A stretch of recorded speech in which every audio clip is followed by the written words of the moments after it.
रीना एक गरीब महिला थी जो अपने बच्चों के साथ एक छोटे से गांव में रहती थी। उसके पति महेश एक अंडे सप्लायर थे, लेकिन वे एक धोखेबाज और गुस्सैल आदमी थे। एक दिन महेश पैसे चुराकर भाग गया और रीना और उसके बच्चों को अकेला छोड़ गया। रीना को पता था कि उसे कुछ करना होगा ताकि अपने बच्चों को पाल सके। उसने सोचा कि वह अपने हाथ के बने ऑमलेट बेचकर कुछ पैसे कमा सकती है। उसने अगले दिन एक छोटी सी स्टॉल लगाई और अपने ऑमलेट बेचना शुरू कर दिया। रीना के ऑमलेट बहुत स्वादिष्ट थे और जल्द ही लोग उन्हें खाने के लिए आने लगे। रीना के बच्चों ने भी उसकी मदद की। वे स्कूल से आने के बाद स्टॉल पर आते और ऑमलेट बेचने में उसकी मदद करते। धीरे धीरे रीना का काम बढ़ने लगा। वह हर दिन अधिक ऑमलेट बेचने लगी और उसकी आमदनी भी बढ़ने लगी। उसने अपनी स्टॉल को एक छोटी सी दुकान में बदल दिया। रीना की सफलता ने महेश को गुस्सा दिलाया। वह रीना को नुकसान पहुंचाने के लिए कुछ करने की योजना बनाने लगा। एक दिन उसने रीना की दुकान के लिए लाइसेंस रद्द करवा दिया। रीना को बहुत दुख हुआ, लेकिन उसने हार नहीं मानी। उसने अपनी स्टॉल फिर से लगानी शुरू कर दी। वह अभी भी अपने ऑमलेट बेचती रही और लोग अभी भी उन्हें खाने के लिए आते रहे। एक दिन एक बड़ा रेस्टोरेंट मालिक रीना के ऑमलेट का स्वाद चखने के लिए आया। उसे ऑमलेट बहुत पसंद आए और उसने रीना को अपने रेस्टोरेंट में काम करने का प्रस्ताव दिया। रीना बहुत खुश हुई। उसने रेस्टोरेंट में काम करना शुरू कर दिया और जल्द ही वह एक प्रसिद्ध शेफ बन गई। रीना की कहानी एक प्रेरणादायक कहानी है। यह दिखाती है कि कड़ी मेहनत और दृढ़ संकल्प से कुछ भी हासिल किया जा सकता है। रीना ने अपने पति के धोखे के बाद भी हार नहीं मानी। उसने अपने बच्चों के लिए एक बेहतर भविष्य बनाने के लिए कड़ी मेहनत की और अंत में उसे सफलता मिली। डब्बा वाला। बिष्णुपुर नामक एक गांव में अमित नामक एक डब्बा वाला अपने परिवार के साथ रहता था। अमित एक बहुत ही साधारण परिवार का आदमी था।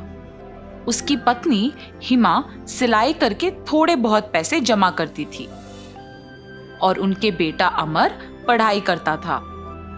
अमित घर का सारा खर्चा डब्बे वितरण करके जो पैसे मिलते थे उससे चला लेता था। अमित हर दिन सुबह 8 बजे उठ के अपनी साइकिल पे शुरू होके घर घर को जाके नाश्ते के डिब्बे इकट्ठा करता था और उन डिब्बे में से कुछ पाठशाला में, कुछ कारखानों में समय पर पहुंचाता था। ऐसे ही हर दिन बहुत डब्बे वितरण करके डब्बे के 10 रुपए लेता था। आए हुए पैसों के साथ अपने बेटे को एक अच्छे स्कूल में पढ़ाता था। अमित जिस स्कूल में डब्बे पहुंचाता था उसी स्कूल में उसका बेटा अमर पढ़ता था। उसके पिता का हर दिन ऐसे धूप और बारिश में साइकिल चलाना, पसीने में मेहनत करना अमर को बहुत दुख देता था। ऐसे जब एक दिन अमित घर पे था तो अमर ने समय देखकर, पिताजी मुझे आपसे बात करना है। हाँ बोलो बेटा, कैसे पढ़ रहे हो तुम? मैं अच्छा पढ़ रहा हूँ पापा, आपसे कुछ बात करना चाहता हूँ। बोलो बेटा। पापा आप मेरे लिए और मेरे स्कूल के फीस के लिए बहुत मेहनत कर रहे हैं। आप ऐसे धूप और बारिश में बहुत दूर के किलोमीटर साइकिल चलाते हुए डब्बे पहुंचाना मुझे अच्छा नहीं लग रहा। मेहनत के बिना पैसे कहाँ से मिलेंगे बेटा? भविष्य में तुझे एक बड़ा ऑफिसर बनाऊंगा। मेरी तरह ऐसे छोटे काम नहीं करना है तुम्हें, और पसंद करे तो सब कुछ अच्छा लगता है बेटा। पिताजी की बातें सुनकर अमर सोचता है कि वो सारी बातें सच हैं, पर फिर भी उसे तसल्ली नहीं होती है और अपने पिता को ऐसे मेहनत करना देख नहीं पा रहा था। उसने सोचा कि इन सब का हल सिर्फ उसका अच्छा पढ़ना ही होगा, इसीलिए वो दिन रात मेहनत से पढ़ाई करता है। ऐसे पढ़ाई करते वक्त अमर को अपने पिता का काम आसान करने के लिए एक उपाय सूझता है। तुरंत वो उसके विचार सारे एक पेपर पे लिखता है। अगले दिन अमर अपने पिता के घर होते समय देख अपने विचार सारे उनसे कहता है, पापा, आपके ही काम में मेहनत के बिना आपके साथ ज्यादा लोग काम करते हुए अब की आपकी आमदनी से भी ज्यादा पैसे कमाने के लिए मेरे पास एक उपाय है, और इसमें आपको निवेश रखने की भी कोई जरूरत नहीं है। क्या बात कर रहे हो तुम? व्यापार चलाने की क्षमता हम में नहीं है। जाओ, जाके पढ़ो बेटा। ये क्या बात हुई जी? पहले सुनो तो सही कि वो क्या कहना चाहता है। अगर वो ये कह रहा है कि निवेश के बिना ज्यादा पैसे कमाने का उपाय है, और वो भी इतने छोटे उम्र में, आपको तो खुश होना चाहिए ना। मेरी बात तो सुनिए पिताजी, सच्ची में ये मुमकिन है। ठीक है, बोलो, मैं भी अब तो जानूं ये कैसे मुमकिन है। और ऐसे अमर अपने पिता को उसके विचार बताना शुरू करता है। पापा, हमारे गांव में कुल मिला के 350 परिवार है। आपके गिनती के अनुसार डब्बा देने वालों के परिवार में कारखानों में काम करने वाले, सरकारी कार्यालय में काम करने वाले, स्कूल और कॉलेज जाने वाले होंगे। इसीलिए उन सारी जगहों में मैं अपने दोस्तों के साथ नौकरी का मौका है। इच्छुक लोग आवेदन कर सकते हैं। निम्नलिखित पता पे आके अपना नाम और बाकी विवरण देके नौकरी तुरंत शुरू कर सकते हैं। ऐसे पेपर में लिख के दीवारों पे चिपकाएंगे। उसके बाद जितने भी लोग आते हैं उन सबको यही काम समान रूप से विभाजित करेंगे। महीने के अंत में आए हुए पैसों में आधा हम उनको दे देंगे और आधा हम रख लेंगे।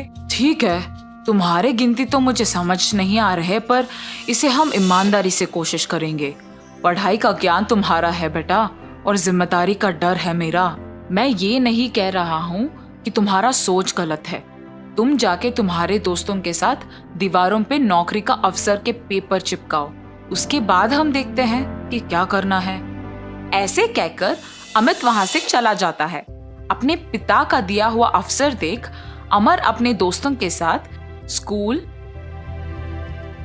सरकारी कार्यालय, कारखाने, कॉलेज जैसे जगहों के बाहर उन पत्रिकों को चिपकाता है। और इतना ही नहीं, वहां पे लोगों को भी उसने बताया कि उसके पिता ने एक नया व्यापार शुरू किया और उसमें नौकरी का अवसर है। सभी को अमित के व्यक्तित्व के बारे में सालों से पता है, क्योंकि वे डब्बा वाले की तरह सालों से काम कर रहे हैं। तो इसीलिए गांव के लोग उसके पास काम करने के लिए सहमत होते हैं।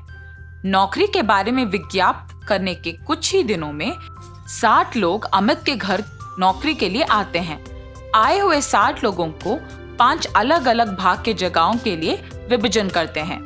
12 लोग कारखानों के लिए, 12 सरकारी कार्यालय के लिए, 24 लोग स्कूल और कॉलेज के लिए और 12 को बाकी जगहों के लिए विभाजन करते हैं। इन सबको डब्बे इकट्ठा करके उन्हें उनके जगहों पे पहुंचाना था और सब काम पे लग जाते हैं उनके साइकिल पे। पहले महीने बाद डब्बा बेचने वाले परिवार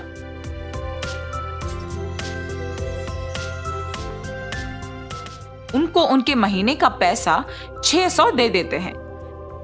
ऐसे 175 परिवार 600 रुपए महीने को भरने के बाद अमर के पिता के पास 1,05,000 रुपए आते हैं। 1,05,000 रुपए? उसमें से आधा तो हमारे साथ काम किए कर्मचारियों को देने में ही जाएगा। फिर भी 52,500 रुपए तो बच जाते हैं। मेरा बेटा तो हीरो है। अमित ऐसे बहुत ही कम समय में एक अमीर व्यापारी बन जाता है। अमित के जीत का गांव के सारे लोग अभिनंदन करके उसका सत्कार करते हैं, पर उस समय पर अमित कहता है कि सत्कार उसे नहीं बल्कि उसके बेटे का करना चाहिए।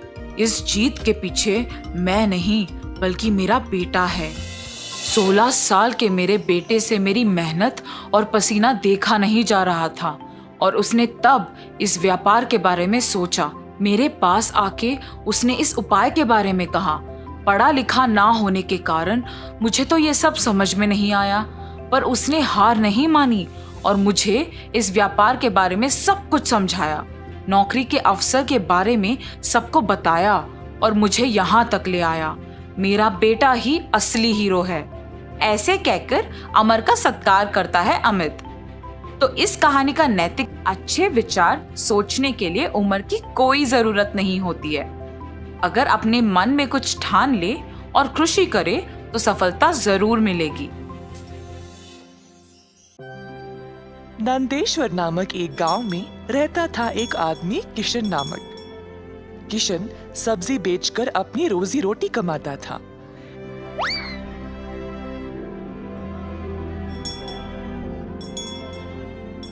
किशन अकेला था तो उसी को खेत जाकर किसानों से सब्जी लाना पड़ता था। अपनी मेहनत की कमाई किशन बहुत संभाल कर जमा करता था, परंतु किशन अपनी कमाई से संतुष्ट नहीं था और कुछ अच्छा और बड़ा करना चाहता था। एक दिन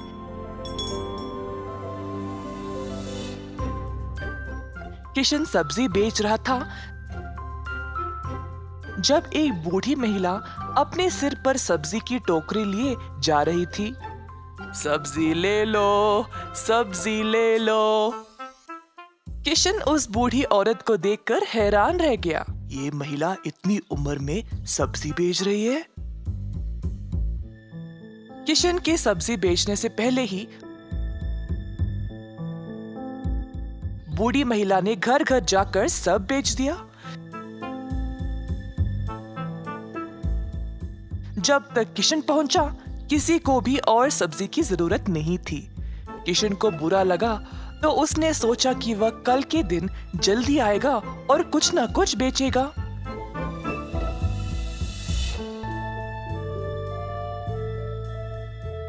परंतु अगले दिन भी वही हुआ।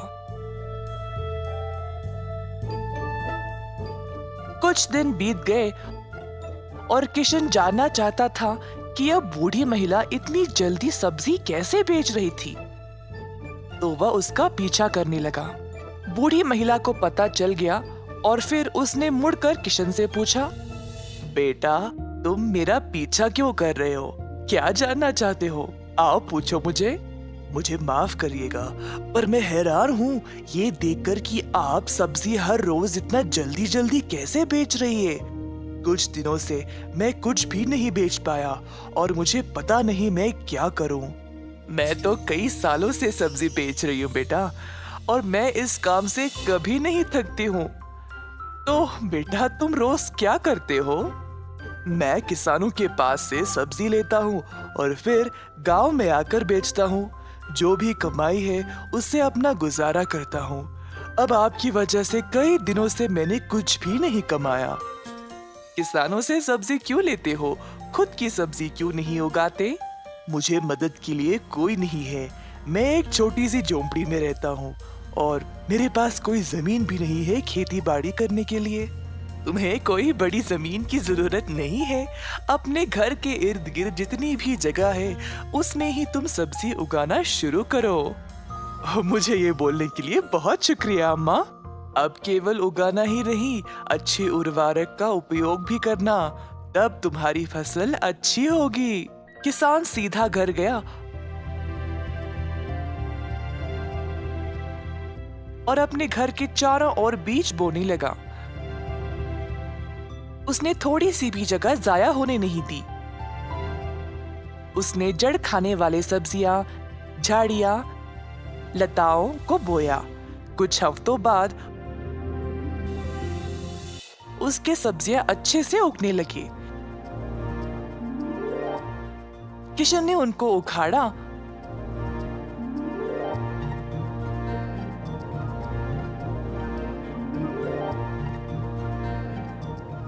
और गांव गया बेचने के लिए।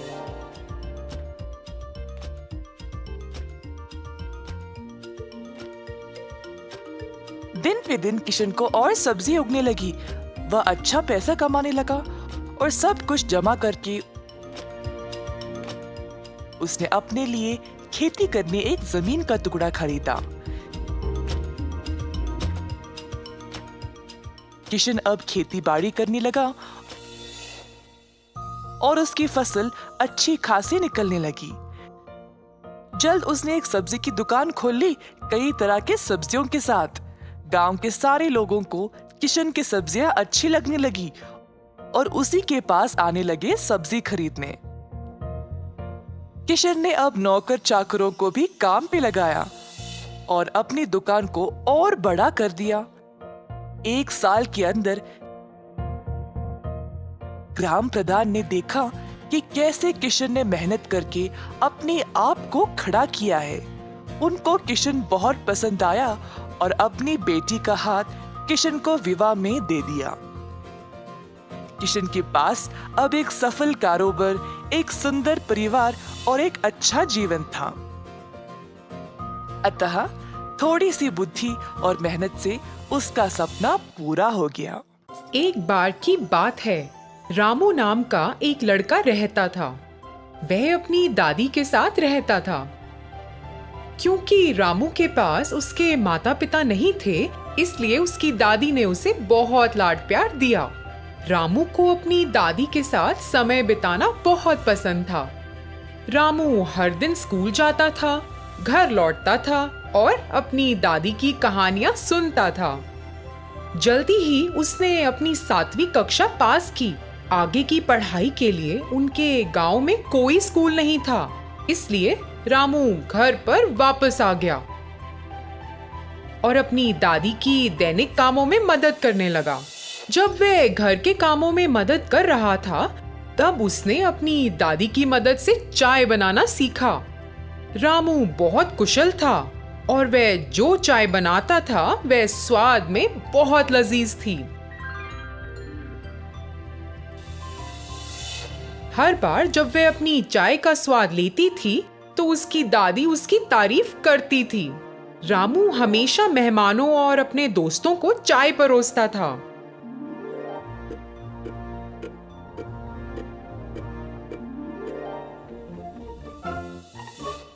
एक बार उसके अंकल दिवाकर ने कहा, आहा रामू, तुम्हारे हाथों में एक जादू है। क्या चाय है! यह सच में बहुत स्वादिष्ट है। धन्यवाद अंकल। मुझे खुशी है कि आपको मेरी चाय पसंद आई।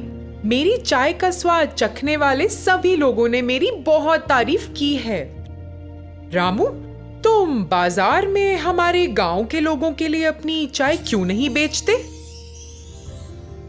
मुझे यकीन है कि तुम इससे कुछ पैसे कमा सकते हो। रामू ने उनका सुझाव लिया और गांव में बेचने के लिए चाय बनाई। सभी को चाय का स्वाद बहुत पसंद आने लगा और यह बात पूरे गांव में फैल गई।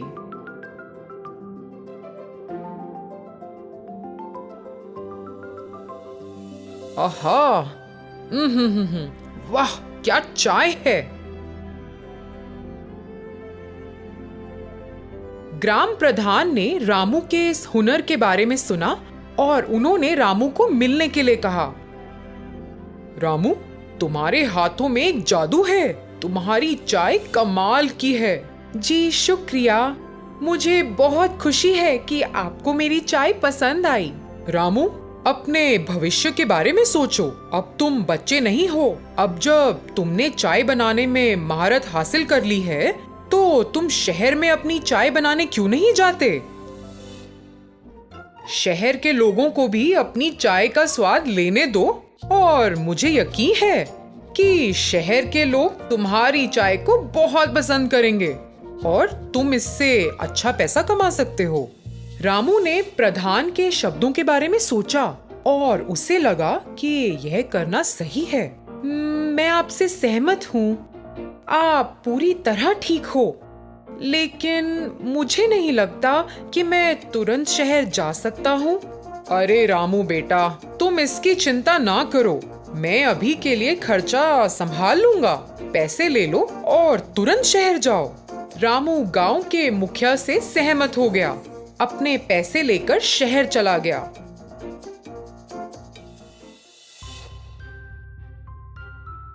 उसने चाय की थड़ी में एक व्यक्ति से संपर्क किया और उससे एक रोजगार मांगा। मालिक ने उसे अपनी दुकान में काम करने का मौका दिया। रामू तो बहुत खुश हुआ कि उसे एक चाय की दुकान में नौकरी मिल गई है। लेकिन रामू को वहां चाय बनाने का तरीका पसंद नहीं आया। दूध के बजाय वे दूध पाउडर का उपयोग करते थे। एक अच्छी गुणवत्ता वाली चाय पत्ती के बजाय वे सस्ती चाय की पत्तियों का उपयोग करते थे और कुल्हड़ के बजाय वे प्लास्टिक के कप का उपयोग करते थे। इतना ही नहीं, वे एक विशेष चाय बेचने का दावा करते थे। रामू इसे देखकर एक पल भी वहां नहीं रुकना चाहता था और अपने गांव वापस जाना चाहता था। उस घटना के बाद रामू चाय की दुकान के मालिक को देखने गया। सर, मैं यहाँ काम नहीं कर सकता, मैं ये नौकरी छोड़ना चाहता हूँ। क्या तुम्हें तो यहाँ एक भी दिन नहीं हुआ और तुम छोड़ना चाहते हो? कम से कम मुझे कारण तो बताओ कि तुम क्यों छोड़ना चाहते हो। मुझे यह चाय बनाने का तरीका पसंद नहीं है। चाय बनाने के लिए आप जिस दूध का इस्तेमाल करते हैं वह मिलावट है। अच्छा, फिर चाय कैसे बनाई जाती है? हमारे पास रोजाना 20 नियमित ग्राहक आते हैं। क्या वे हमारे चाय के स्वाद को पसंद किए बिना ही रोज आते हैं? अगर हम असली दूध के साथ गुणवत्ता वाली चाय बनाते हैं तो सिर्फ 20 नियमित ग्राहक क्यों? मुझे यकीन है कि हम पूरे शहर को अपनी चाय की दुकान पर रोज पा सकते हैं। मेरे गांव में मेरे द्वारा बनाई गई चाय का स्वाद सभी को पसंद है। ओह, सच में? क्या इतनी कमाल है? ठीक है, फिर आइए देखें आप चाय कैसे बनाते हैं। मालिक रामू को रसोई में ले गया और रामू को यह दिखाने के लिए कहा कि वह चाय कैसे बनाता है।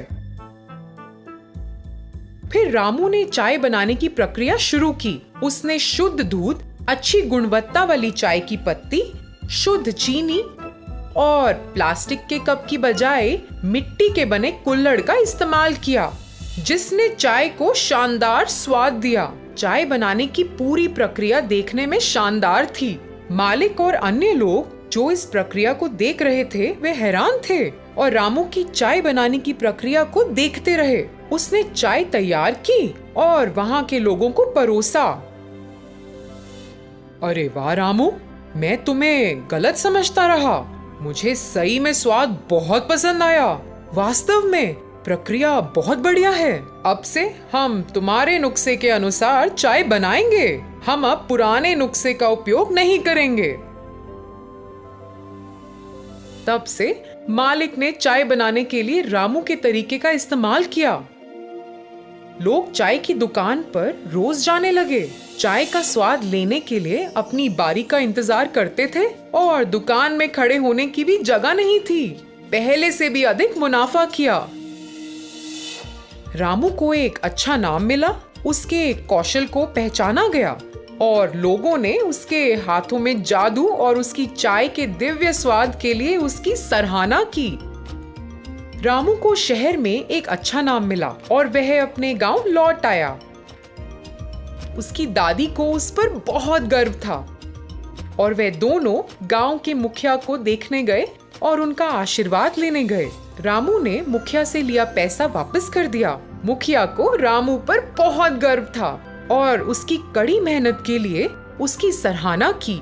रामू को ग्रामीणों के सामने सम्मानित किया गया और जमींदार ने उसकी सफलता की कहानी सभी ग्रामीणों को सुनाई। रामू ने गांव के कई युवा बेरोजगारों को प्रेरित किया। सभी ने रामू से प्रेरित होकर अपने लक्ष्य के प्रति मेहनत करना शुरू किया। किसी ने भी गांव में गरीबी या बेरोजगारी नहीं देखी।